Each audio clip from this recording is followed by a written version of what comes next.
이 시간에 하나님 말씀 같이 나누겠는데요.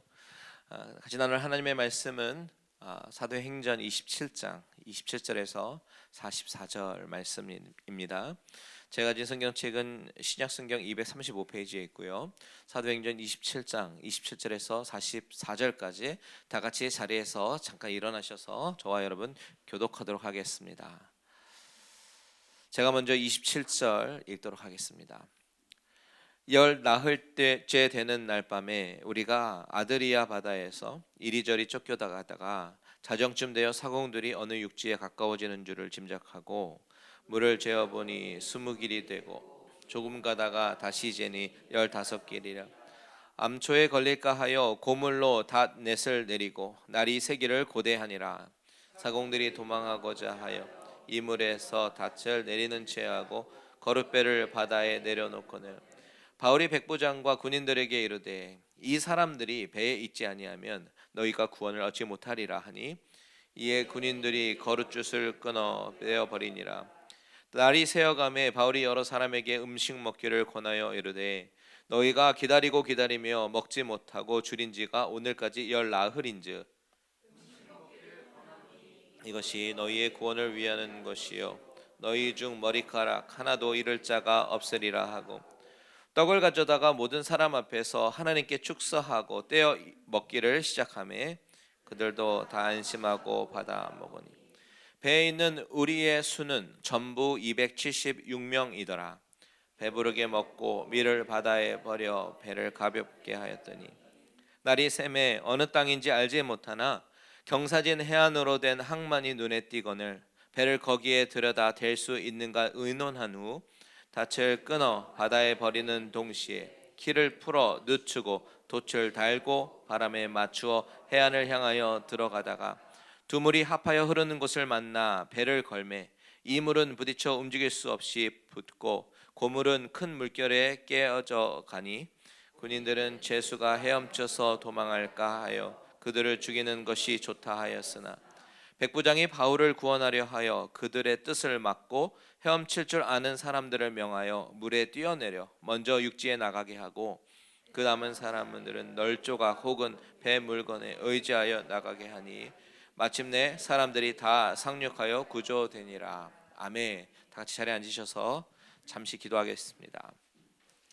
하나님 아버지 감사합니다. 이 시간에 하나님의 말씀이 선포되는 시간 동안 하나님께서 우리의 마음을 열어주사 하나님의 음성을 듣게 하시고 하나님께서 들려주시는 그 말씀으로 위로받고 힘을 얻어서 다시 이 험한 세상에서 살아갈 수 있는 힘과 용기를 허락하여 주시옵소서. 감사드리며 예수 그리스도의 이름으로 기도합니다. 아멘. 아멘.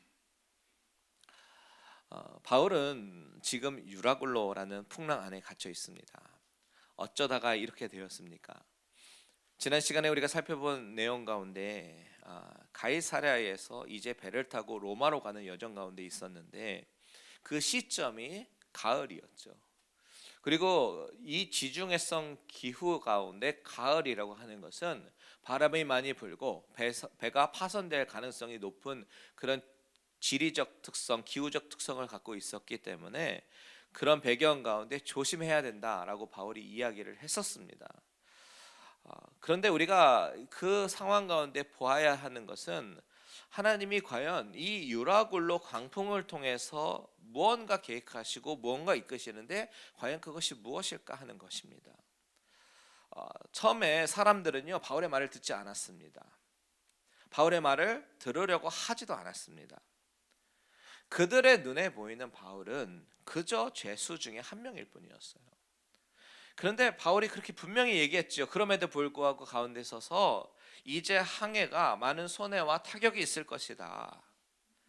바울은 자신의 경험에 의해서 그렇게 이야기할 수 있었습니다. 그런데 백부장 율리오는요 어떻게 반응했습니까? 바울이 어떤 사람인지도 알지 못하였고 그랬기 때문에 그저 바울의 말보다는 선장과 선주의 말을 더 신뢰하고 그들의 말을 따랐던 것이죠. 그래서 강행했습니다. 그랬더니 큰 유라굴로 광풍에 갇히게 된 것이죠. 이것이 바울과 그의 일행들이 광풍에 갇히게 된 바로 이유입니다. 그렇다면 우리가 해봐야 할 질문은, 하나님께서 이런 광풍을 허락하신 하나님의 뜻이 무엇일까라는 것입니다. 여러분, 이 질문이 상당히 중요한 질문이에요. 이런 상황을 허락하신 하나님의 뜻, 과연 하나님의 선하신 뜻은 무엇일까? 우리는 늘 그것을 궁금해하고 물어봐야 하는 것입니다. 하나님이 우리 인생 가운데 때로는 광풍을 허락하실 때가 있는데, 그 광풍을 허락하신 이유는 절망하라고, 낭망하라고, 주저앉아 있으라고 광풍을 허락하시진 않았을 거예요. 왜냐하면 하나님은 선하신 하나님이시기 때문입니다. 여러분 믿으십니까? 하나님은 선하신 하나님이에요. 분명히 선하신, God is so good all the time. 그 하나님의 뜻이 무엇일까? 우리는 늘 바울처럼 우리의 안테나를 열고 하나님과 연결된 그 긴밀한 관계 가운데 그것을 끊임없이 발견해내야 되는 것이죠. 바울의 경우를 보면 하나님은 어떤 환경과 상황이 있었더라도 바울을 무조건 로마로 보내셨을 거예요. 왜냐하면 그것이 하나님의 뜻이었거든요. 로마를 향한 그 복음의 계획이 있으셨습니다. 그런데 그런 하나님의 계획 안에서 유라굴로라는 광풍을 허락하셨어요. 그 광풍은 그 안에 있었던 사람들, 즉 바울과 함께 배를 타고 있었던 그 공동 운명이 된 276명의 사람들 가운데 하나님은 바울을 하나님 자신을 드러내는 도구로 사용하셨다라는 것이죠. 그 사람들은 하나님을 알지 못하는 사람들이었어요.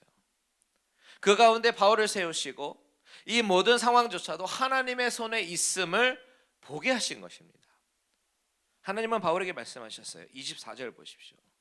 바울아, 두려워하지 말고 내가 가이사 앞에 서야 하겠고 또 하나님께서 나와 함께 항해하는 자를 다 내게 주셨다. 이렇게 말씀하셨습니다. 결국 가이사 앞에 가는 것이 하나님의 뜻이기 때문에 풍랑은 그 가운데에서 함께 항해하는 자들, 그들을 바울에게 붙여주시기 위해서 이 풍랑을 허락하신 것이다 라는 이야기입니다. 바로 이것이 바울이 탄 배가 풍랑을 경험하게 된 이유라는 거예요. 여러분, 이처럼 이 모든 일은 하나님의 주권 아래에서, 하나님의 선하신 뜻 아래에서 이루어짐을 믿으시기 바랍니다. 바울의 경우는 바울과 함께 한 사람들에 대한 하나님의 계획이 있으셔서 풍랑을 허락하셨는데, 사실 이것은요, 우리가 스토리를 이미 다 알고 있어서 결말도 다 아니까 그 뜻을 아는 것이지, 우리가 만약에 풍랑 한 가운데 있을 때는 이 풍랑의 의미도 모르겠고 하나님의 뜻을 모르는 경우가 허다합니다. 그렇다고 하더라도 여러분, 우리가 때때로 경험하는 인생의 풍랑을 만났을 때에 그 가운데 그 풍랑을 허락하신 하나님의 뜻을 우리는 구해야 하는 거예요. 그렇게 함으로써 우리가 하나님의 뜻을 발견하고 늘 믿음 안에서 승리하는 저와 여러분들 되시기를 주님의 이름으로 축원드립니다. 자, 그리고 나서 오늘 본문을 보니까요, 27절 첫 말씀이 어떻게 시작이 되냐면 열 나흘째 되는 날 밤이라고 얘기합니다. 광풍이 불어닥친 지 14일이 되는 날이에요. 14일. 그렇다면 여러분, 우리가 한번 상상해 보자고요. 14일, 2주 동안 이 안에 있는 사람들의 심정은 어땠을까요? 얼마나 두려웠을까요? 당시 광풍 안에 갇혀 있었다라고 하는 것은 그 순간부터는 내 의지와는 전혀 상관없이 그저 광풍에 의해서 휩쓸려 다니는 거예요. 동력도 없으니까요. 그러니까 그 광풍 속에서 우리가 살려고 발버둥 치고 막 노력하고 소용이 없다는 이야기입니다. 배에 동력도 없고 아무리 열심히 노를 젓는다고 하더라도 광풍을 이길 수도 없고, 아무리 모든 물건을 다 바다에 던져서 배를 가볍게 한다고 한들 광풍이 한 번 더 확 불면 그냥 날아가는 상황이지 않습니까? 그런데 여러분, 먼저 이 장면이 우리에게 시사하는 바가 있어요. 이 그림이요, 바로 우리의 인생의 그림입니다. 우리 인생이 그렇습니다. 아무리 아둥바둥 살려고 돈도 많이 벌어보고 학위도 따보고 열심히 기술도 배워보고 나름대로 저축도 많이 하고 노력한다고 한다 하더라도 인생의 풍랑 가운데 표류하기 시작하면요, 우리가 아무리 애쓰고 노력해도 안 되는 것이 있더라라는 것이에요. 그것이 뭐냐면 스스로 내 생명을 구원할 수 없다라는 사실입니다. 우리는 우리 스스로 나를 구원할 수 없어요. 이 모든 것이 하나님의 손에 달려있다라는 사실입니다. 로마서 3장 23절에 모든 사람이 죄를 범하였음에 하나님의 영광에 이르지 못하더니 라고 바울은 이야기하지요. 우리 인간은 모두 죄인입니다. 다 죄인이고 우리는 스스로 하나님의 영광에 이르지 못하는 그런 인생입니다. 우리 스스로는 바람이 부는 대로 표류할 수밖에 없는 인생, 내 힘으로 아무리 노력해 보려고 해도 분명히 한계가 있는 인생, 이것이 우리의 인생입니다. 자, 그렇다면 14일이나 광풍 가운데 하나님을 모르고 사는 이 사람들의 심정은 어떻겠습니까? 처음 3일은 너무나도 당황하고 패닉했습니다. 할 수 있는 모든 방법은 다 동원했습니다. 배야말로 정말 우왕좌왕, 그 와중에 스르디스에 걸릴까봐 또 물건도 다 내어 던져버리고, 그들의 심정을 뭐라고 이야기합니까? 20절에 보면요, 구원의 여망마저 다 없어졌다라고 이야기합니다. 구원의 여망마저 없어졌대요. 살 소망까지도 끊어진 그런 절망적인 상황이었다라는 것이죠. 그때 3일 만에 바울이 나타나서 두려워하지 말라고 이야기합니다. 안심하라고 이야기합니다. 내가 믿는 하나님께서 나를 로마로 보내실 것이다라고 이야기했다는 거예요. 그때 배 안에 있는 모든 사람들은요, 지푸라기라도 잡고 싶은 그런 심정이었기 때문에 바울이 안심하라, 하나님께서 이렇게 말씀하셨다, 이렇게 선포하는 그 바울의 말을 붙잡고 싶었고 믿고 싶었고 그렇게 되기를 원했을 것입니다. 그게 광풍 3일째 되는 날이었어요. 그런데 오늘 본문에서 14일이 되었대요. 그것은 바울이 사람들 앞에서 안심시키고도 며칠이 지났다고 하는 얘기예요. 10하루, 11일이 지났다는 이야기입니다. 그렇다면 이것은 무엇을 의미합니까? 사람들은 풍랑을 만났어요. 그 가운데 하나님이 지켜주시니 죽지 않는다는 말을 들었습니다. 그렇다면 뭘 기대했겠어요? 당연히 풍랑이 멈추고 이제 순풍으로 바뀌어서 가던 길을 가게 될 것을 기대하지 않았겠습니까? 그런데 10하루, 11일이 지나도 풍랑이 여전했대요. 그렇다면 여러분 같으면 어떻게 반응하겠습니까? 하나님을 의심하고 바울을 의심하고 그렇게 반응하지 않았겠습니까? 바울의 입장에서도 한번 생각해 보면요, 바울이 하나님의 말씀을 담대히 선포했습니다. 풍랑 속에서 안심하라고 이야기했습니다. 거기까지는 좋았어요. 그런데 그 다음 날에도 계속 풍랑이 계속되고 그 다다음 날도 풍랑이 계속됩니다. 11일 동안 계속됩니다. 그때 내가 바울이라면 여러분 어떤 심정일까요? 사람들이 다 이게 어떻게 된 것인가 나만 쳐다보고 있을 때 자신이 사람들 앞에서 내가 왜 이렇게 말했지? 후회하고 하나님을 의심하지 않았을까요? 저 같으면 그랬을 것 같아요. 제 믿음이 그 정도밖에 되지 않는 것 같아요. 내가 하나님의 음성을 잘못 들었나? 내가 괜한 입방정을 사람들 앞에서 떠들었나? 사람들의 시선 슬슬 피해서 다니지 않았겠습니까? 그런데 놀라운 것은요, 바울은 하나님 말씀에 대한 믿음에 흔들림이 전혀 없었습니다. 그 상황 속에서 사람들에게 음식을 먹으라고 권합니다. 그런데 더 놀라운 것은 이 배 안에 있는 사람들, 이 사람들도 바울을 비난하거나 불신하거나 에이 혹시나 했는데 역시나구만, 이렇게 바울을 향해서 날선 비판을 하는 그런 분위기가 아닙니다. 오히려 본문에 이런 이야기가 있어요. 30절에서 32절 같이 한번 읽겠습니다. 시작. 하공들이 도망하고자 하여 이물에서 닷을 내리는 치하고 거룻배를 바다에 내려놓거늘 바울이 백부장과 군인들에게 이르되 이 사람들이 배에 있지 아니하면 너희가 구원을 얻지 못하리라 하니 이에 군인들이 거룻줄을 끊어 떼어 버리니라. 자, 사공들이여 몰래 도망치려고 작은 배를 바다에 내려놓았는데 이것을 알게 된 바울이 백부장과 군사들에게 이 사람들이 배에 있지 않으면 너희가 구원을 얻지 못하리라 이렇게 말을 합니다. 이 말을 들은 군사들이 어떻게 행동했어요? 거루의 줄을 끊어버립니다. 자, 여러분, 이 군사들의 행동을 보시면 이들은 전적으로 지금 바울의 말을 신뢰하고 있었음을 보여주고 있는 것입니다. 만약에 바울의 말을 신뢰하지 않았더라면 줄을 끊어버리지 않았겠죠. 풍랑 속에서 구명정은 목숨과 같은 것인데요. 그런데 그것을 바울의 말대로 그냥 끊어버렸다라고 하는 것은 그만큼 바울의 말을 신뢰하고 있었음을 보여주고 있는 것입니다. 자, 바울은 지금 충분히 믿음이 흔들릴 수 있을 만한 그런 상황인데도 불구하고 믿음이 전혀 흔들리지 않았고 그 배 안에 있었던 그런 사람들은 바울을 신뢰하고 따르고 있었다. 여러분, 무슨 이야기입니까? 이 11일 동안 이 배 안에서 벌어지고 있는 이 주도권의 역전을 여러분 보고 계십니까?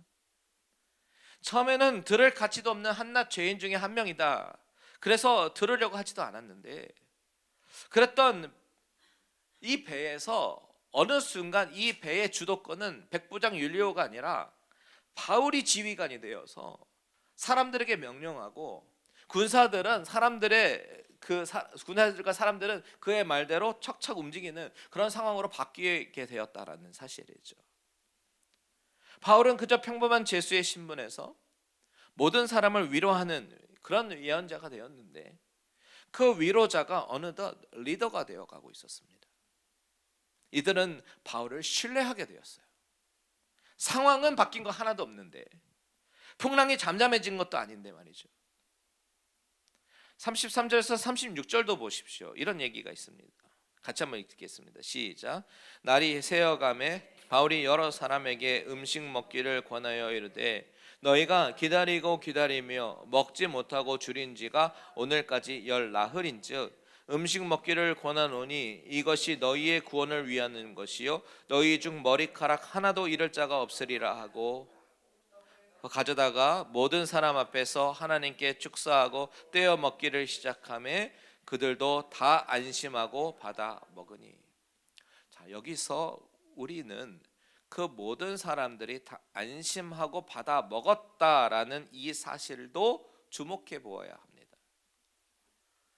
안심하다라는 이 말의 헬라어 원뜻은요, 힘을 얻었다, 그리고 혹은 즐거운 심령으로 라는 의미를 가지고 있어요. 지금 풍랑 속에서 이들은 바울을 신뢰하면서 안심하고 힘을 얻어서 즐겁게 식사를 하게 되었다라는 의미입니다. 아니, 이들이 풍랑 속에서, 그것도 14일이나 지속되는 이 풍랑 속에서 어떻게 안심하고 식사를 즐겁게 했을까요? 바로 믿는 자 한 사람 때문입니다. 이들은 하나님을 알지 못하는 사람들입니다. 그래서 하나님이 뭐라고 하든 별로 귀에 들리지도 않고 I don't care. It is just their God. 그냥 저 사람들이 하나님이지 내 하나님 아니야.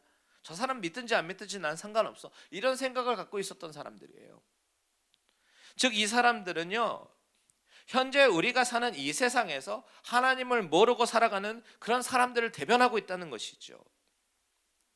이 세상 사람들은 하나님에 대해서 관심도 없고 그저 자신의 안심과 안전과 자신의 삶에만 관심이 있는 사람들이 이 세상 사람들이죠. 그런데 그런 사람들이 바울이 선포하는 하나님을 듣게 되었고, 그리고 그 선포자인 바울의 말을 신뢰하면서 따라갈 수 있었던 것은 바로 하나님이 그들 가운데 역사하셔서 바울에게 임하는 영적인 권위를 인정하기 시작했기 때문입니다. 자, 우선 그들의 마음이 먼저 가난해졌습니다. 바로 그때 지푸라기라도 잡고 싶은 그 심정일 때 하나님은 바울을 통해서 그들을 위로하기 시작하셨어요. 그리고 하나님이 살아서 역사하신다라는 그 사실을, 그 분임을 알게 하십니다. 사실 바울이 선포한 하나님은 너무나도 심플합니다. 하나님께서 나에게 이렇게 말씀하셨는데 나는 그대로 될 것을 믿습니다. 그 말만 전했습니다. 확고한 믿음의 모습, 그리고 담대한 모습으로 사람들 앞에 섰어요. 그런데 그런 모습이 사람들에게 신뢰를 주기 시작한 것이죠. 바울이 그렇게 확신이 있고 당당하며 담대할 수 있었던 이유가 무엇입니까? 바로 바울 안에 있었던 그리스도의 복음이 너무나도 확실했고, 바울이 믿는 하나님을 전적으로 신뢰하는 그런 믿음이 있었기 때문입니다. 그의 믿음은요, 우리가 갖고 있는 믿음처럼 상황 때문에 믿음이 흔들리고 의심하는 그런 차원의 믿음이 아닙니다. 아주 견고한 믿음입니다. 그런데 그런 모습이 세상 사람들의 눈에 볼 때에는요, 아이고 저런 미친 인간 이렇게 보일 수도 있겠지만, 인생의 위기가 닥치고 마음이 가난해지고 지푸라기라도 잡고 싶은 그런 심정이 될 때는요, 자신들처럼 똑같이 부하내동하고 패닉하는 크리스천의 모습보다는 오히려 담대하고 자신 있게 당당하게 하나님의 말씀을 전하는 그런 모습이 사람들에게는 더 신뢰감을 줬고, 더욱더 그렇게 전하는 하나님을 궁금하게 만들고, 그리고 알아가고 싶게 만들었다라는 사실입니다. 여러분, 우리는 이 바울의 모습을 좀 주목해 볼 필요가 있습니다. 세상에서 우리 믿는 자가 어떤 모습으로 살아가야 하는가, 이것을 보여주기 때문이죠. 바울은 지금 위로자가 되어서 사람들을 안심시킵니다. 그 위로는 하나님이 주시는 위로의 통로가 되는 것뿐이에요. 하나님이 하시는 말씀을 전하고, 그리고 하나님이 주시는 마음으로 위로합니다. 그리고 그들에게 음식을 권합니다. 여기서 음식을 권했다라는 것은 삶의 소망을 끊지 말고 계속해서 힘을 내라, 이렇게 인커리지를 하는 것입니다. 음식 먹어야지 힘을 내지. 그래서 33절과 34절에 보면요, 음식 먹기를 권했다라는 이 말이 계속해서 반복이 되는데, 특히 음식을 먹기를 권했다, 이 권하다라는 동사가 헬라어 문법적으로 미완료형이 쓰였어요. 한 번 권한 게 아니라 계속해서 권했다는 것이죠. 지금 바울이 계속해서 사람들을 찾아가면서 위로하고 힘을 내라고 인커리지 하는 것입니다. 그리고 하나님으로부터 오는 소망을 줍니다. 34절에 너희 중에 하나도, 머리카락 하나도 잃을 자가 없다, 이렇게 얘기하는 것이죠. 여러분, 어쩌면 이 바울의 모습이요, 우리가 이 세상 속에서 하나님을 알지 못하고 살아가는 사람들 가운데 보여줘야 하는 모습일지도 모릅니다. 소망 없는 사람들에게 소망을 주고 위로하고 하늘로부터 임하는 그 소망을 주는 것이 우리 크리스천들이 해야 하는 일이라는 것이에요. 하나님을 그저 종교 정도로 인식하는 정도의 신앙이 아니라, 하나님을 정말 인격적으로 만났고 그분을 전적으로 믿는 그런 크리스천이라면, 이 세상에서 하나님을 알지 못하는 사람들에게 나의 모습을 통해서 하나님을 드러내는 그런 그리스도의 향기로, 그리스도의 편지로 살아야 하는 줄 믿습니다. 풍랑 가운데 흔들리지 않는 믿음을 보이고 오히려 그들을 위로하고 담대히 하나님을 증거하는 그런 삶이 오늘날 크리스찬 가운데 요구되는 것이다라는 거예요. 그런 모습이 사람들에게 신뢰를 주니까 그저 죄인 중에 한 명이었던 사람이 그 배의 주도권을 쥐게 되고 인도하는 리더로 바뀌게 된 것입니다. 왜요? 그들은 처음부터 하나님을 볼 수 없었던 자들이지만 바울을 통해서 하나님을 알게 되고 보게 되고 느끼게 되고 바울을 전적으로 신뢰하기 시작하면서 더 하나님을 알게 되기 때문입니다. 이 말을 다른 말로 다시 말하면 바울은 철저한 통로가 된 것이에요. 하나님을 드러내는 그 일을 풍랑 속에서 감당하는 것이죠. 그리고 이것이 우리가 이 세상에서 감당해야 되는 일이다라는 것입니다. 여러분, 하나님이 이 세상에서 저와 여러분을 크리스찬으로서 살아가게 하신 그 이유가 무엇일까요? 그것은 우리를 통해서 하나님이 살아계시고 하나님이 세상의 모든 일을 주관하시고 큰 은총을 누리고 살고 있음을 증거하도록 하는 것입니다. 이것이요, 사도행전이라는 이 책 전체의 메인 메시지입니다. 오직 성령이 너에게 임하시면 너희가 권능을 받고 예루살렘과 온 유대와 사마리아와 땅끝까지 이르러 내 증인이 되리라. 이 사명 잘 감당하는 저와 여러분들 되시기를 주님의 이름으로 축원드립니다. 한 가지 더 나누기 원하는 것은 바로 35절이에요. 35절 같이 한번 읽겠습니다. 시작. 떡을 가져다가 모든 사람 앞에서 하나님께 축사하고 떼어 먹기를 시작하며. 자, 바울은 사람들에게 먹을 것을 권면하고 나서 떡을 가져옵니다. 그리고 어떻게 합니까? 사람들 하나님 앞에서 축사하고 떼어 먹기를 시작해요. 자, 여기 동사를 한번 보실까요? 떡을 가져다가 헬라어로 람바노라는 동사인데 영어로는 테크라고 번역을 하는데요. 이 단어는 예수님께서 마지막 만찬 때 떡을 가지고 축사하실 때 똑같은 단어가 사용되었습니다. 게다가 축사하다라는 이 단어는요, 헬라어로 유카리스테오라는 단어가 사용됐어요. 이 단어는 유카리스트, 성찬이라는 의미가 있습니다. 그리고 또 다음 동사 떼어, broken, 성찬식 때 빵을 자를 때 우리가 브로큰이라고 하잖아요. 예수님의 바디가 브로큰 되어서 나눠주신 생명의 떡, 그때 사용된 단어가 다시 쓰이고 있습니다. 함께 먹기 시작했다. 자, 여기 저자가 누굽니까? 의사인 누가입니다. 이 사용된 단어들은요, 주님의 만찬을 기억하게 하기에 충분한 단어들을 사용했어요.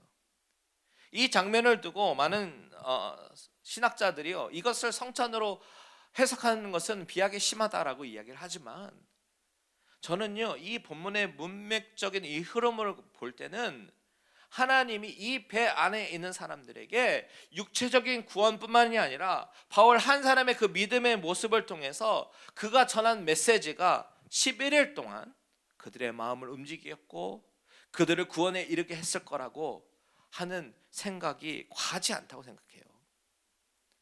비록 모든 사람들이 성찬의 의미를 참 의미를 알고 참여했다라고 단정 지을 수는 없겠지만, 바울이 식사를 하기 시작하면서 성찬 예식과 같은 용어로 축사하고 떡을 나누었고, 그리고 실제로 배에 탄 사람들이 안심하고 떡을 먹었다라는 이 사실이, 즐거운 심령으로 식사를 했다라는 그 사실이, 그 배가, 알렉산드리아 배가 절망의 배에서 소망의 배로, 그리고 구원의 방주로 바뀌게 되었음을 보여주는 거 아니겠습니까?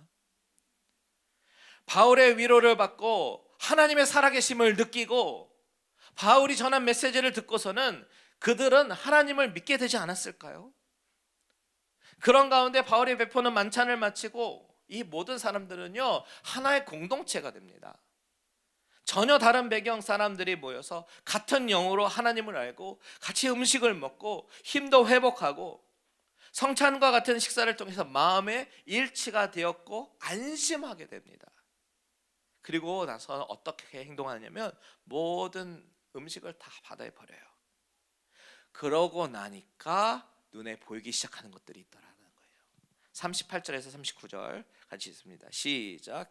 배부르게 먹고 밀을 바다에 버려 배를 가볍게 하였더니 날이 새매 어느 땅인지 알지 못하나 경사진 해안으로 된 항만이 눈에 띄거늘 배를 거기에 들여다 댈 수 있는가 의논한 후. 바로 해안이 보이기 시작하는 거예요. 살 소망이 구체적으로 보이기 시작합니다.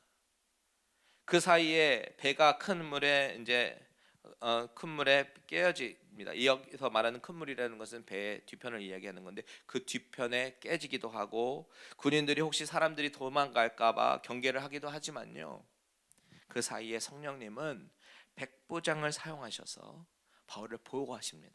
43절과 44절 같이 한번 읽어볼게요. 시작. 백부장이 바울을 구원하려 하여 그들의 뜻을 막고 헤엄칠 줄 아는 사람들을 명하여 물에 뛰어내려 먼저 육지에 나가게 하고 그 남은 사람들은 널조각 혹은 배 물건에 의지하여 나가게 하니 마침내 사람들이 다 상륙하여 구조되니라. 자, 이 이야기의 결말은 마침내 구조되니라 이렇게 마칩니다. 머리카락 하나도 잃을 자가 없으리라라고 선포했던 그 바울의 말이 예언처럼 이루어지는 장면이고요, 이 모든 것은 결국 하나님께서 주도하시고 주관하시며 이끄신다라는 메시지를 우리에게 주시는 거예요. 여러분 믿으십니까? 여러분, 이 모든 것 다 하나님께서 하셨어요. 하나님께서 바울을 통해서 자신을 드러내시고 바울을 통해서 구원의 기회와 소망을 주셨습니다. 그들이 만난 유라굴로라는 풍랑의 의미는 그 풍랑 한가운데 있을 때는 전혀 깨닫지 못했지만 결국 다 끝나고 나니까 알게 됩니다. 그 이유는 바로 구원에 있었던 것입니다. 여러분, 저와 여러분 가운데 경험되는 인생의 풍랑, 그리고 깨어진 배, 이 모든 것들도 하나님의 인도하심 아래 있다라는 사실을 기억하시길 바랍니다. 그저 우리가 할 것은요, 믿음의 모습으로 반응하는 것이에요. 그리고 담대히 그리스도의 향기로 하나님을 이 풍랑 속 세상 사람들 가운데 드러내는 것인 줄 믿습니다. 우리 모두가 이 소망의 메시지를 붙잡고 오늘도 경험되는 유라굴로와 같은 광풍 가운데 이기시고 인내하시고 승리하시는 저와 여러분들 되시기를 주님의 이름으로 축원드립니다. 아멘. 다 같이 찬양하고 기도하겠습니다.